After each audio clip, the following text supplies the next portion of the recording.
Would you mind not coming to our wedding or our new home? He'll just ruin the mood. If you don't like it, we can just divorce." Susie said this with a condescending look. Kellen seemed flustered by Susie's attitude. It's just too much to treat your in-laws like that. She could at least be a bit more polite. What did we ever do to Susie? All we did was greet her with, "We hope to get along from now on." What was so wrong with that? Susie clearly has a lot of growing up to do. She needs to be set straight. My name is Clara, a 55-year-old housewife. I work and also manage the household. My husband and I have a son named Kellen. He's grown up to be a fine young man and now works at a top-tier company. After years of raising our child, I was enjoying a relaxed life with Lucien, who had retired a bit earlier than me. We sometimes reminisced about our younger days and felt the emptiness without Kellen, but it was a refreshing change. We were thoroughly enjoying our current life and were confident about the future.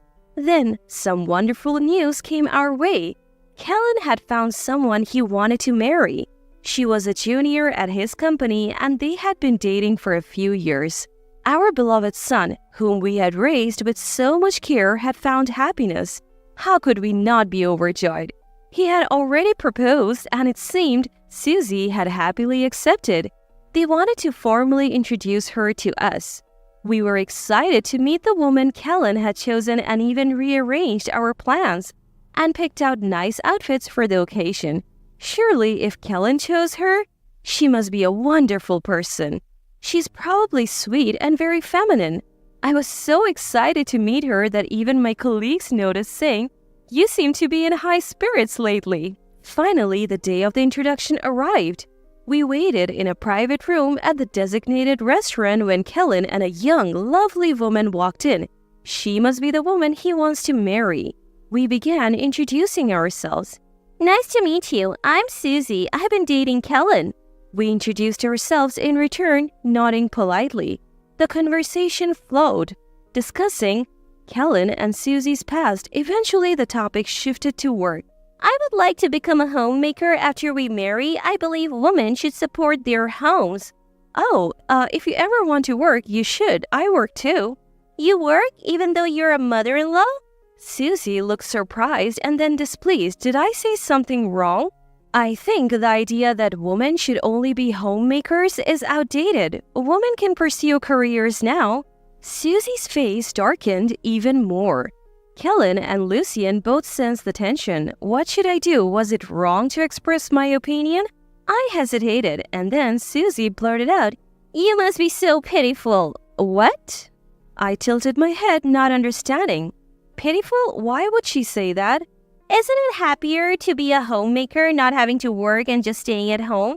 It's easier than earning money. You probably weren't allowed to, right? So sad." That's not true. I'm very happy. My job is fulfilling. Lucien has already retired, so I don't have to worry about household chores. Wait, you work, but your husband doesn't? Aren't men supposed to earn money? It must be tough having a lazy husband. Don't say that. We chose this life together. No matter how much we tried to explain, Susie's pitying attitude didn't change, even though it's different. We chose this life because it's what we wanted. Why do we have to be criticized like that? As I was feeling frustrated, Susie hurled even more hurtful words at us. "Susie, enough is enough. Stop disrespecting my parents." Kellen intervened, clearly unable to stand the tension any longer. But Susie wasn't convinced. "Why won't you understand me? I just said that because I felt sorry for your mom. What's wrong with that? She really is pitiful." The two began to argue in front of me. It's my fault. I shouldn't have said anything. Blaming myself, I watched the unfolding drama. "I never thought Susie would be like this. I can't forgive you for saying that to my mom. We're calling off the engagement." As the argument heated up, Kellen's declaration left Susie in shock. "Wait, I have already told my parents and friends about our engagement. You can't just call it off." It seemed Susie had prematurely announced their engagement to everyone she knew. She approached Kellen, her face pale. "I really love you, Kellen. I want to be with you." Watching her grovel was honestly nauseating, but this was too cruel. They had been doing well until now, and it seemed rash to end everything over a momentary disagreement. Maybe Susie could change, maybe she just lost her temper. Acting on fleeting emotion could have lasting consequences for Kellen's future. Kellen, why not forgive her? She's apologizing. I don't mind. I'm sure Lucien feels the same, right? Lucien nodded. Yes. It seemed he understood my perspective. You know, aside of Susie we haven't seen, it might be too hasty to call off the engagement without considering all the good in her. Hearing Lucien's words, Kellen pondered. Maybe you're right. In the end, Susie sincerely apologized for her behavior. Even after their engagement, Kellen seemed wary of Susie's attitude. He made it clear if she showed any disrespect towards us, he would reconsider their future together. Time passed. Kellen and his fiancée were making steady progress with their wedding preparation. Just recently, they sent out the invitations. Moreover, they decided to build a new home to start their married life in. Although it's still under construction, I have been invited by Kellen several times to check out the progress. Even though it's not finished yet, you can already tell it's going to be a beautiful house. The contractors have been very professional, and I couldn't help but feel proud thinking, that's my son for you. One day, Kellen invited Lucien and me to see the progress of their new home. Lucien in particular was very impressed. Every time he saw it, he would say, "What a great house!" I bet Kellen was pleased to see such reactions. Kellen enthusiastically showed Lucien the plans, explaining, "This area will be like this." Afterwards, we decided to grab some coffee. Kellen, Susie, Lucien, and I went to a nearby cafe. While sipping our coffee and discussing the wedding and new house, Susie suddenly blurted out, "You know, mother-in-law is getting a bit too comfortable." What do you mean? I don't think I'm doing anything wrong." And you think just because Kellen likes you, you can act this way? Isn't that just being arrogant? Why would you say that? Did I do something to upset you, Susie? Confused by her accusations, I asked her why she felt this way. She sighed heavily and said, Look, can you and father-in-law just not come to the wedding or the new house? You will just ruin the mood. If you don't like it, we can just divorce. What? I was taken aback by her words. Kellen, looking panicked, called out, "Susie!" But unlike before, she didn't apologize. Instead, she looked proud as if she had accomplished something. Why was she treating me this way? I thought she had changed her attitude, but it seems I was still an intruder in her eyes. Inside Susie, I remained a nuisance. But I'm not the type to just take this lying down. Susie needs to understand her place. After the cafe incident, Kellen was furious with Susie and considered breaking off the engagement, but I had a plan. I told him to go ahead with the wedding as planned, and if he wanted to break up, to do it later. You think you can handle this? Or do you just know you can't win against me? Susie smirked. I asked her again, so you really don't want us at the wedding? Yes, I would rather never see you or father-in-law again. Susie said with a smile. I warned her, are you sure about this, Susie? You might regret it. Why would I regret it? I get to have my wedding without any interruptions. I'm happy. Hearing her words, I just nodded. Kellen had told me he wanted us at the wedding, but if Susie felt this way, it might be best if we didn't attend. However, seeing Kellen's worried face, I whispered, I have a plan, and his expression darkened. I'm not one to just sit back after being treated this way. In fact, I'm the type who needs to get even, something Kellen and Lucien know all too well. Seeing our exchange, Lucy asked, what are you up to? But I just brushed it off. Nothing at all. We won't attend the wedding or visit your new home, so don't worry. I replied with a smile, and Susie said, that's a relief, and laughed. In Susie's mind, she probably envisioned a perfect wedding day. Who would make that dream come true for her after all she's done? Does she really think everything would go smoothly without any hitches? Is she living in a fantasy world? I had to hold back my laughter as I continued with the preparations for the wedding day. A few months later, the big day arrived. As promised, we didn't attend the ceremony. While relaxing at home, my phone suddenly rang. As expected, It was Susie. Mother-in-law, please come to the venue right now. Hurry. Susie sounded frantic. I almost laughed, thinking I knew this would happen, but held back and asked what happened. Susie then began to explain the situation at the wedding venue. As she entered the venue excited about her big day, she greeted each guest. However, almost every guest asked, "Where's Clara?" Each time she was asked, Susie would reply, "She's busy."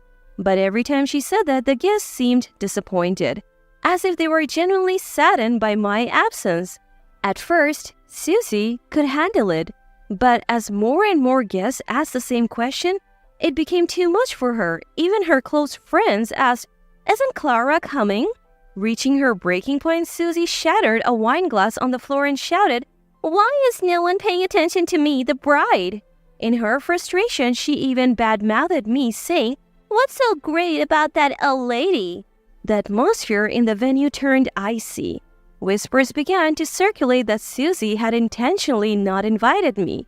The mood of the wedding was ruined. Despite being the bride, Susie was met with cold stares. She felt uncomfortable as guests whispered about her. "Please come and fix this. It's all because of you, mother-in-law."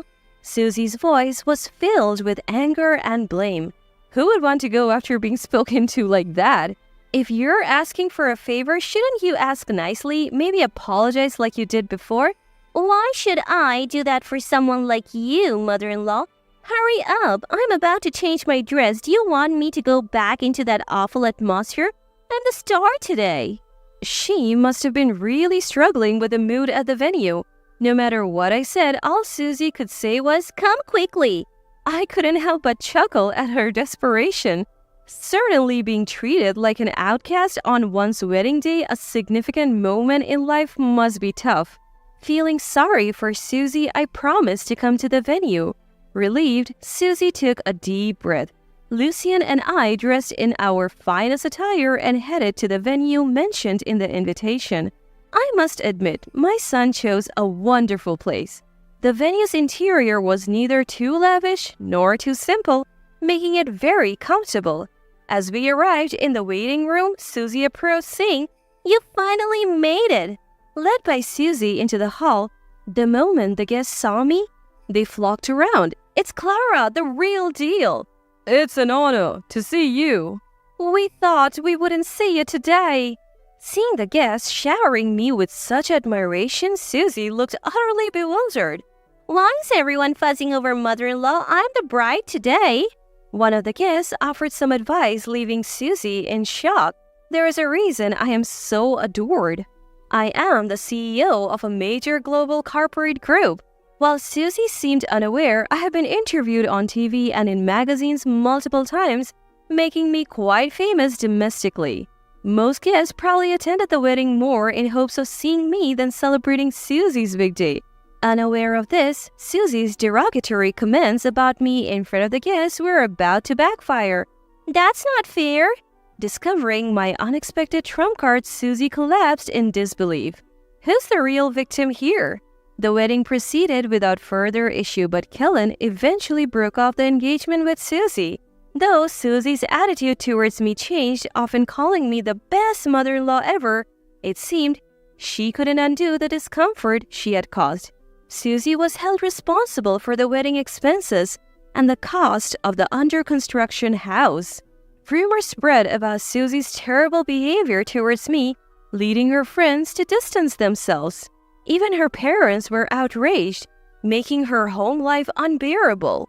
Meanwhile, I am nearing retirement and have been preparing for my successor. Kellen, having gained experience and knowledge in a top-tier company, is the obvious choice. My family and employees are my cherished companions. I intend to protect and care for them as much as possible.